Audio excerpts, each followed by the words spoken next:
આશાપુરા માતાનો ચમત્કાર બનેલી ઘટના। અમરેલી જિલ્લાના એક નાનકડા ગામમાં મહેન્દ્રભાઈનો પરિવાર રહેતો હતો। આ પરિવાર બહારથી સામાન્ય લાગતો, પરંતુ અંદરથી અનેક સંઘર્ષો ભોગવી રહ્યો હતો। આ મહેન્દ્રભાઈ સ્વભાવથી મહેનતુ, ઓછું બોલનાર અને જવાબદારીને ક્યારેય ટાળે નહીં એવા માણસ। આ વર્ષોથી પોતાનું કામ ઈમાનદારીથી કરતા આવ્યા હતા। આ જીવનમાં ક્યારેય કોઈનું ખરાબ વિચારે નહીં। આ પરંતુ નસીબ છેલ્લા થોડા મહિનાઓથી તેની કસોટી કરતું હતું। આ કામમાં આવક ઘટી ગઈ હતી। આ ઘરના ખર્ચ સંભાળવા મુશ્કેલ બનતા જતા હતા। આ મહેન્દ્રભાઈની પત્ની સુમિત્રાબેન શાંત, સહનશીલ અને અંદરથી અત્યંત ધાર્મિક। તેને બાળપણથી જ આશાપુરા માતા પ્રત્યે અઢળક શ્રદ્ધા હતી। કોઈ પણ મુશ્કેલી આવે ત્યારે એ પહેલા માતાનું નામ લેતી। ઘરમાં નાનકડું મંદિર હતું, જેમાં રોજ સવાર સાંજ દીવો પ્રગટાવતી અને મનથી પ્રાર્થના કરતી। સુમિત્રાબેન માનતી હતી કે મન સાસુ હોય તો માતા હાથ ચાલે। ઘરમાં બે સંતાન હતા। મોટો દીકરો વિહાન અને નાની દીકરી મિતાલી। બંને ભણવામાં સારા હતા। પરંતુ છેલ્લા દિવસોમાં ઘરના વાતાવરણની ચિંતા તેમના નિર્દોષ ચહેરા પર પણ દેખાવા લાગી હતી। સમસ્યાઓ ધીમે ધીમે વધી રહી હતી। મહેન્દ્રભાઈના કામમાં નુકસાન વધતું જતું હતું। જે વિશ્વાસથી લોકો તેની પાસે આવતા, એ વિશ્વાસ હવે જાણે હલતો લાગતો। વિહાનની તબિયત પણ વારંવાર બગડતી। ક્યારેક તાવ, ક્યારેક કમજોરી, તો ક્યારેક અજાણ્યા થાકની ફરિયાદ। ડૉક્ટરોને બતાવ્યું, દવાઓ ચાલી, પણ સાચી રાહત મળતી નહોતી। ઘરમાં ચિંતા છવાઈ ગઈ હતી। રાતે મહેન્દ્રભાઈ ઊંઘી શકતા નહોતા। મનમાં સતત પ્રશ્નો ગૂંજતા, આગળ શું થશે? સંતાનોનું ભવિષ્ય શું બનશે? સુમિત્રાબેન બહારથી મજબૂત દેખાતી, પરંતુ અંદરથી રોજ માતા પાસે રડતી। એ દરેક દીવો પ્રગટાવતી વખતે આશાપુરા માતાને કહેતી કે હવે બસ તમે જ રસ્તો બતાવો। ઘણીવાર એ પતિને કહેતી કે એકવાર માતાના મઢ જઈએ, મનથી માનતા રાખીએ। પરંતુ મહેન્દ્રભાઈ વ્યવહારુ વિચાર ધરાવતા હોવાથી શરૂઆતમાં આ વાતને ટાળતા। એ માનતા કે મહેનત અને ઉપચાર જ જીવનને આગળ લઈ જાય છે। છતાં પત્નીના વિશ્વાસને જોઈને ક્યારેક એ પણ ચૂપ થઈ જતા। સમય પસાર થતો ગયો, પરંતુ પરિસ્થિતિમાં સુધારાનો કોઈ સંકેત ન દેખાયો। એક રાત્રે સ્થિતિ એવી બની કે સુમિત્રાબેન માતાના ચરણોમાં બેઠી બેઠી ફૂટીને રડી પડી। આંખોમાં આંસુ અને મનમાં દુઃખનો ભાર। એ રાત્રે એને મનથી સંકલ્પ કર્યો કે જો જીવનમાં થોડો પણ ઉજાસ આવશે તો તે પરિવાર સાથે માતાના મઢ જઈ માનતા પૂરી કરશે। આ સંકલ્પ કર્યા પછી તેના મનમાં એક અજાણી શાંતિ ઉતરી આવી। જાણે માતાએ કોઈ સંદેશ આપ્યો હોય। બીજા દિવસે સવારમાં સુમિત્રાબેને ફરી એકવાર પતિ સામે વાત મૂકી। આ વખતે તેની વાણીમાં આજીજી નહોતી, પરંતુ વિશ્વાસ હતો।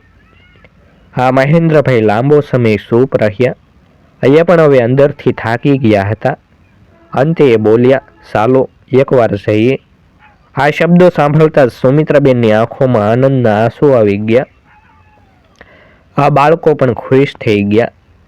જાણે ઘરમાં લાંબા સમય પછી થોડી આશા પ્રવેશી હોય। યાત્રાની તૈયારી શરૂ થઈ।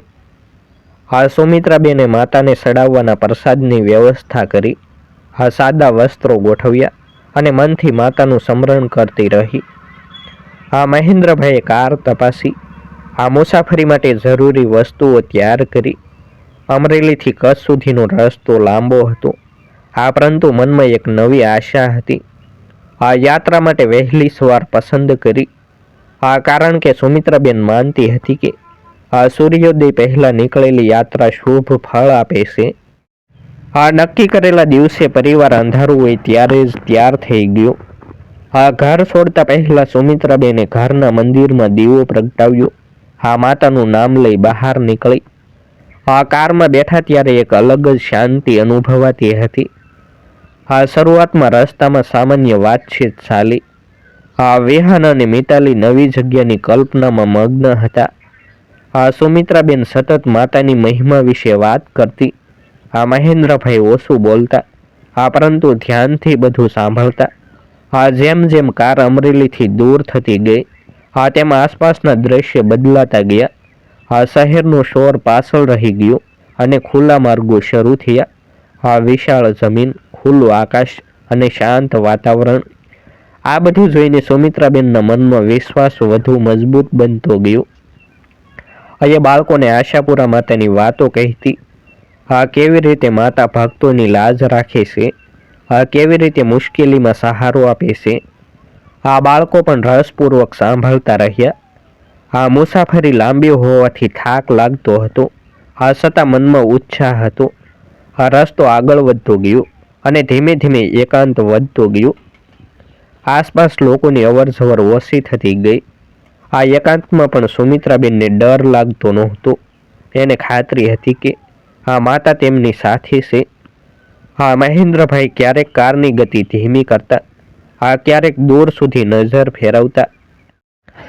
તેના મનમાં પણ હવે સંશય કરતા વિશ્વાસ વધુ જગ્યા લઈ રહ્યો હતો. અમરેલીથી નીકળ્યા બાદ કલાકો વીતી ગયા હતા. કાર સતત આગળ વધી રહી હતી. પરંતુ હવે રસ્તો એવો લાગતો હતો જાણે દુનિયાથી અલગ કોઈ વિસ્તાર શરૂ થયો હોય. બંને બાજુ ખુલ્લી જમીન, ક્યાંક ઝાડી ઝાખરા તો ક્યાંક માત્ર સુકાઈ ગયેલી ધરતી. સૂર્ય ધીમે ધીમે ઢળવા લાગ્યો હતો અને આકાશ પર સાંજની લાલાશ ફેલાતી જતી હતી. મહેન્દ્રભાઈ ધ્યાનપૂર્વક કાર ચલાવી રહ્યા હતા. પરંતુ અંદરથી મન ભારે લાગતું હતું. લાંબી મુસાફરીનો થાક, ઘર પાછળ છૂટેલી ચિંતા અને અજાણ્યા માર્ગનો ભય, આ બધું એકસાથે મનમાં ફરી વળતું હતું. સુમિત્રાબેન બાજુમાં શાંત બેઠી હતી. પરંતુ તેનું મૌન પ્રાર્થનાથી ભરેલું હતું. એ સતત મનમાં આશાપુરા માતાનું નામ લઈ રહી હતી. વિહાન અને મિતાલી શરૂઆતમાં ઉત્સાહથી બહાર જોયા કરતા હતા. પરંતુ સમય જતાં થાક લાગ્યો. બંને હવે ઓછું બોલતા હતા. ક્યારેક મિતાલી માતાના ખોળામાં માથું મૂકી બેસી જતી. તો ક્યારેક વિહાન બારીમાંથી દૂર દેખાતા આકાશ તરફ તાકી રહેતું. કારની અંદર એક અજીબ શાંતિ છવાઈ ગઈ હતી. એ શાંતિમાં અચાનક એક ખખડાટ જેવો અવાજ સંભળાયો. શરૂઆતમાં મહેન્દ્રભાઈએ ધ્યાન ન આપ્યું. પરંતુ થોડી જ વારમાં એ અવાજ ફરી આવ્યો. આ વખતે કાર થોડું ઝટકો મારીને ધીમી પડી ગઈ. મહેન્દ્રભાઈએ તરત જ કારની ગતિ ઓછી કરી અને રસ્તાની બાજુ ઊભી રાખી. આસપાસ નજર ફેરવી તો દૂર દૂર સુધી કોઈ વાહન કે માણસ દેખાતો નહોતો. એકાંતમાં કાર અચાનક ઊભી રહી જતા સુમિત્રાબેનના હૃદયમાં ચિંતા ઉઠી. કંઈ મોટી ખોટ તો નથી ને? એણે ધીમેથી પૂછ્યું. મહેન્દ્રભાઈએ જવાબ ન આપ્યો. પરંતુ કારમાંથી ઉતરી આગળનું બોનેટ ખોલી તપાસ કરવા લાગ્યા. તેમને કોઈ સ્પષ્ટ ખામી દેખાઈ નહીં. બધું સામાન્ય લાગતું હતું. છતાં કાર આગળ વધવા તૈયાર નહોતી. થોડી જ વારમાં સૂર્ય સંપૂર્ણપણે ઢળી ગયો અને આસપાસ અંધારું વધવા લાગ્યું. એકાંતમાં ઊભા રહેવું હવે અસ્વસ્થ કરનારું બનતું જતું હતું. વિહાને થોડી ગભરાટ ભરી નજરે પપ્પા તરફ જોયું. મિતાલી માતાનો હાથ વધુ મજબૂતીથી પકડી બેઠી. બાળકોના ચહેરા પરનો ડર જોઈને સુમિત્રાબેનનું હૃદય દ્રવી ઉઠ્યું. પરંતુ એણે પોતાને સંભાળી રાખ્યું. એ જાણતી હતી કે આવા સમયે ડર નહીં પરંતુ શ્રદ્ધા કામ આવે છે. મહેન્દ્રભાઈ ફરી કારમાં બેઠા અને શરૂ કરવાનો પ્રયત્ન કર્યો. એક વખત, બે વખત, પણ કારમાંથી કોઈ પ્રતિસાદ આવ્યો નહીં. કાર જાણે જીવવિહીન બની ગઈ હોય એમ શાંત પડી હતી. મદદ માટે ફોન કરવાનો વિચાર આવ્યો. પરંતુ અહીં તો નેટવર્ક આવતું જ નહોતું.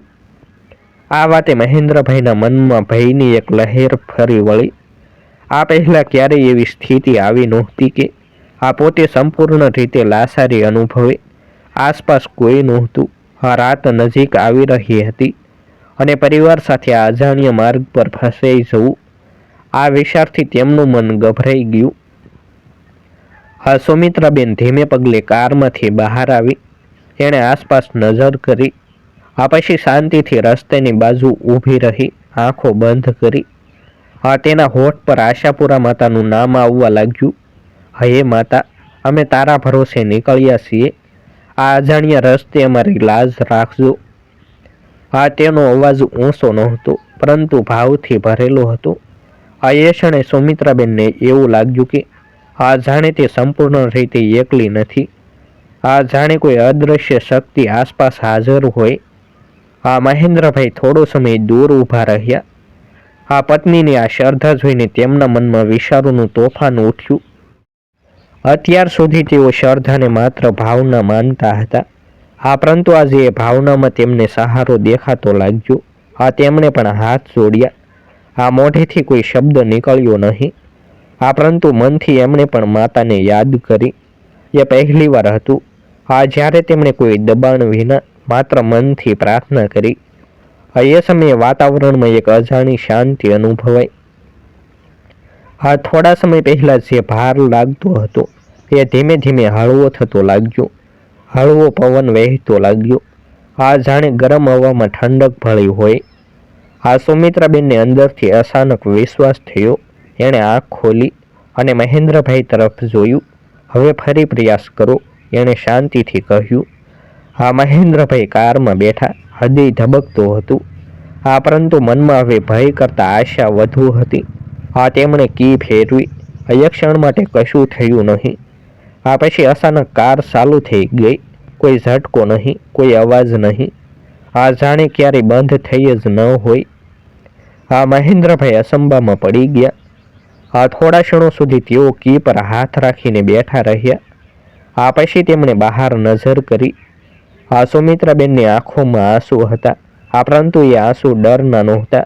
એ આંસુ કૃતજ્ઞતાના હતા. બાળકો ખુશ થઈ ગયા. વિહાન બોલી ઉઠ્યો, પપ્પા, કાર ચાલુ થઈ ગઈ. મિતાલી ખુશીથી માતાને સાંપી પડી. એ ક્ષણે પરિવારના સૌને લાગ્યું કે આ કોઈ સામાન્ય ઘટના નથી. અહીં કોઈ મરામત થઈ નહોતી. કોઈ મદદ આવી નહોતી. છતાં સમસ્યા દૂર થઈ ગઈ હતી. મહેન્દ્રભાઈ કારમાંથી બહાર ઉતરી આવ્યા. આસપાસ ફરી એકવાર નજર ફેરવી. ત્યાં કોઈ નહોતું. પરંતુ અંદરથી તેમને એવું લાગ્યું કે કોઈએ તેમની મદદ કરી છે. મહેન્દ્રભાઈ ધીમે પગલે સુમિત્રાબેન પાસે આવ્યા. થોડા ક્ષણો ચૂપ રહ્યા. પછી ધીમે અવાજે બોલ્યા, હું ખોટો હતો. કદાચ આ માતાની જ કૃપા છે. વર્ષોથી જે વિશ્વાસથી એકલી વહન કરતી હતી, એ વિશ્વાસ હવે પતિના મનમાં પણ સ્થિર થતો લાગ્યો. એણે આંખો બંધ કરી. માતાનો આભાર માન્યો. કાર ફરી રસ્તા પર આગળ વધવા લાગી. અંધારું વધી રહ્યું હતું. પરંતુ મનમાં હવે ડર નહોતો. કારની અંદર શાંતિ હતી. પરંતુ એ શાંતિ હવે ખાલીપણાની નહોતી. શ્રદ્ધાની હતી. મહેન્દ્રભાઈ હવે વધુ સાવચેત રીતે કાર ચલાવતા હતા. પરંતુ અંદરથી અચાનક હળવાશ અનુભવતા હતા. તેમને લાગ્યું કે જીવનમાં બધું માત્ર પોતાની સમજ પ્રમાણે નથી ચાલતું. ક્યારેક કોઈ અદૃશ્ય શક્તિ પણ રસ્તો બતાવે છે. સુમિત્રાબેન મનમાં માતાનું નામ લેતી રહી. વિહાન અને મિતાલી પણ હવે નિર્ભય લાગતા હતા. મિતાલી તો વારંવાર બોલતી હતી, માતાએ આપણને બસાવ્યા. શબ્દો સાંભળીને મહેન્દ્રભાઈના હૃદયમાં કંઈક બદલાતું લાગ્યું. અત્યાર સુધી જે સંશય હતો એ ધીમે ધીમે ઓગળતો ગયો.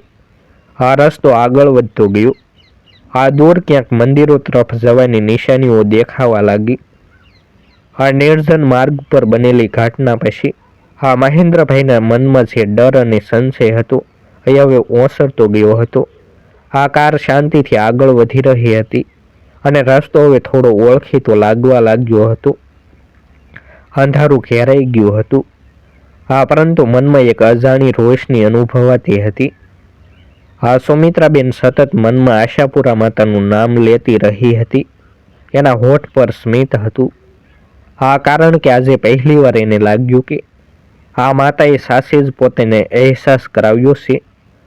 વિહાન અને મિતાલી પણ હવે નિર્ભય હતા. થોડા સમય પહેલા જે ડર તેમની આંખોમાં દેખાતો હતો એની જગ્યાએ હવે આશા અને ઉત્સુકતા દેખાતી હતી. થોડા અંતર પછી દૂરથી મંદિરના ઘંટના અવાજ સંભળાવા લાગ્યા. એ અવાજ જાણે હૃદય સુધી પહોંચી ગયો હોય એમ લાગતો હતો. મહેન્દ્રભાઈએ કાર ધીમી કરી. રસ્તાની બાજુએ દીવા અને ઝાંખી રોશની દેખાવા લાગી. સુમિત્રાબેનની આંખોમાં આંસુ આવી ગયા. માતાનો મઢ નજીક છે, એણે ધીમેથી કહ્યું. કાર માતાના મઢ નજીક પહોંચતા જ જાણે વાતાવરણ બદલાઈ ગયું. ત્યાં એક અલગ જ શાંતિ હતી, એક અલગ જ ઉર્જા હતી. લાંબી મુસાફરીનો થાક હોવા છતાં કોઈના ચહેરા પર થાક દેખાતો નહોતો. કાર પાર્ક કરીને પરિવાર બહાર ઉતર્યો. પગલાં ધીમા હતા, પરંતુ મનમાં ઉતાવળ હતી. સુમિત્રાબેન સૌથી આગળ ચાલી. મંદિર તરફ જતા રસ્તે દીવો પ્રગટાવતા ભાગતો, હાથ જોડીને ઊભેલા લોકો અને માતાનું નામ લેતા અવાજો, આ બધું જોઈને મહેન્દ્રભાઈ થોડી ક્ષણ માટે ઊભા રહી ગયા. એમના હૃદયમાં એક અજીબ ભાવ ઉઠ્યો. જે જગ્યા પર તેઓ માત્ર પત્નીના આગ્રહથી આવ્યા હતા, એ જગ્યા હવે તેમને પણ પોતાની લાગવા લાગી હતી. માતાના મઢમાં પ્રવેશ કરતા જ સુમિત્રાબેને માથું નમાવ્યું. આંખો બંધ કરીને એ લાંબા સમય સુધી ઊભી રહી. મનમાં જે દુઃખ, ચિંતા અને ભાર હતો, એ બધું જાણે માતાના શરણોમાં મૂકી દીધું હોય એવું લાગ્યું. વિહાન અને મિતાલીએ પણ શાંતિથી માતાને નમન કર્યું. મહેન્દ્રભાઈ થોડા પાછળ ઊભા રહ્યા. શરૂઆતમાં એમને થોડો સંકોચ હતો, પછી ધીમે ધીમે આગળ વધ્યા. માતાનું દર્શન કરતાં જ એમના હૃદયમાં કંપન થયું. એ ક્ષણે એમને યાદ આવી ગઈ નિર્જન માર્ગ પર બનેલી ઘટના. કોઈ તર્ક વગર, કોઈ સમજૂતી વગર, માત્ર શ્રદ્ધાથી જે શક્ય બન્યું હતું, એ બધું એમની આંખ સામે ફરી વળ્યું. મહેન્દ્રભાઈએ પહેલીવાર સાચા અર્થમાં હાથ જોડ્યા. એ કોઈ દેખાડો નહોતો, એ મનની અંદરથી નીકળેલી ભાવના હતી. જો તમે અમારી સાથે છો તો હવે અમને સાચો રસ્તો બતાવો. એ શબ્દો એમના મનમાંથી નીકળ્યા. સુમિત્રાબેન બાજુમાં ઊભા રહી આ દ્રશ્ય જોયું. એની આંખોમાં આનંદના આંસુ હતા. આજે એની શ્રદ્ધાને સ્વીકાર મળ્યો હતો. દર્શન બાદ પરિવાર થોડો સમય મઢના પરિસરમાં બેઠો. ત્યાં બેઠા બેઠા સુમિત્રાબેને માતાને કરેલી માનતા યાદ કરી. એણે મનથી કહ્યું કે હવે કોઈ માંગ નથી, માત્ર પરિવારને સુખ અને સત્યના રસ્તે રાખજો. ત્યાં હાજર પૂજારી સાથે થોડી વાતચીત થઈ. પૂજારીએ માતાના મહિમા વિશે વાત કરી. એમણે કહ્યું કે સાચા મનથી જે આવે છે, માતા એની ક્યારેય અવગણના કરતી નથી. મહેન્દ્રભાઈ આ બધું ધ્યાનથી સાંભળતા રહ્યા. આજે એમના મનમાં કોઈ શંકા નહોતી. થોડી વાર પછી પરિવાર મઢમાંથી બહાર આવ્યો. રાત શાંત હતી, આકાશ તારાઓથી ભરેલું હતું. કાર તરફ જતા પગલાં હવે હળવા લાગતા હતા. એવું લાગતું હતું જાણે કોઈ ભાર ઉતરી ગયો હોય. કારમાં બેસ્યા પછી મહેન્દ્રભાઈએ સુમિત્રાબેન તરફ જોઈને કહ્યું, આ યાત્રા જરૂરી હતી. આ શબ્દો સુમિત્રાબેન માટે જીવનની સૌથી મોટી ભેટ સમાન હતા. વિહાન અને મિતાલી પણ ખુશ હતા. એમને લાગ્યું કે આ મુસાફરી માત્ર મંદિર સુધીની નહોતી, પરંતુ પરિવારને વધુ નજીક લાવનારી હતી. ઘરે પરત ફર્યા પછી દિવસો પસાર થવા લાગ્યા. શરૂઆતમાં બધું સામાન્ય લાગતું હતું, પરંતુ ધીમે ધીમે ફેરફાર દેખાવા લાગ્યા. વિહાનની તબિયત સુધરવા લાગી. જે કમજોર અને થાક હતો એ ઓસરતો ગયો. મહેન્દ્રભાઈના કામમાં પણ ધીમે ધીમે સુધારો આવવા લાગ્યો. અટકેલા કામ ફરી શરૂ થવા લાગ્યા. નવા લોકોનો સંપર્ક થયો. આવક સ્થિર થવા લાગી. આ બધું અચાનક નહોતું, પરંતુ સતત સુધારાનો અનુભવ હતો. સુમિત્રાબેન દરરોજ માતાનો આભાર માનતી. એ હવે પહેલા કરતાં વધુ શાંતિ અનુભવી રહી હતી. મહેન્દ્રભાઈ પણ સવારમાં ઘરના મંદિરમાં દીવો પ્રગટાવતા. જે માણસ પહેલા માત્ર પરિસ્થિતિ પર વિશ્વાસ રાખતો હતો, એ હવે શ્રદ્ધાનું મહત્વ સમજી ગયો હતો. એ સમજવા લાગ્યો હતો કે આ મહેનત જરૂરી છે, પરંતુ મનનો વિશ્વાસ એને દિશા આપે છે. અમરેલીમાં ધીમે ધીમે આ ઘટનાની વાત ફેલાઈ. પાડોશીઓ, સગા સંબંધીઓ જ્યારે આ પરિવાર પાસે આવતા, ત્યારે મહેન્દ્રભાઈ ખુદ માતાની મહિમા વિશે વાત કરતા. કોઈને જબરજસ્તી માનવા કહેતા નહોતા, પરંતુ પોતાના અનુભવને સરળ શબ્દોમાં રજૂ કરતા આ એમ કહેતા કે આ નિર્જન માર્ગ પર જ્યારે કોઈ સહારો નહોતો, ત્યારે એક અદૃશ્ય શક્તિએ હાથ પકડી લીધો. આ શબ્દોમાં હવે સંશય નહોતો, આ માત્ર અનુભૂતિ હતી. આ વિહાન અને મિતાલી પણ આ ઘટનાથી બદલાઈ ગયા હતા. આ બંને વધુ શાંત અને સંવેદનશીલ બન્યા. એમને સમજાઈ ગયું હતું કે આ જીવનમાં દરેક વસ્તુ આપણા હાથમાં નથી, પરંતુ સાચો રસ્તો અપનાવીએ તો આ સહારો જરૂર મળે છે. આ પરિવાર હવે વધુ એકતાથી જીવતો હતો. આ નાનકડી મુશ્કેલી આવે તો પણ ગભરાટ થતો નહોતો, કારણ કે અંદરથી વિશ્વાસ મજબૂત થયો હતો.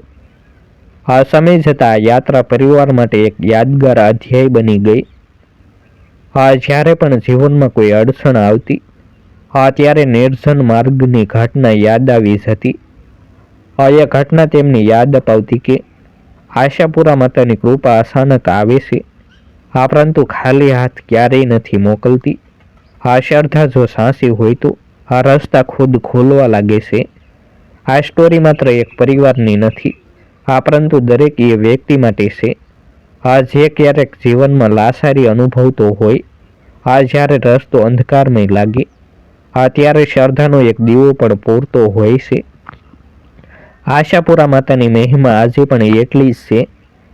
જે મનથી બોલાવે છે, માતા એને રસ્તો જરૂર બતાવે છે. જય આશાપુરા માતાજી કોમેન્ટમાં લખવાનું ભૂલશો નહીં. ફરી મળીશું એક નવી સ્ટોરી સાથે. આભાર. જય હિન્દ, જય ભારત. આ વિડીયોને હાઈપ કરવાનું ભૂલશો નહીં. આભાર.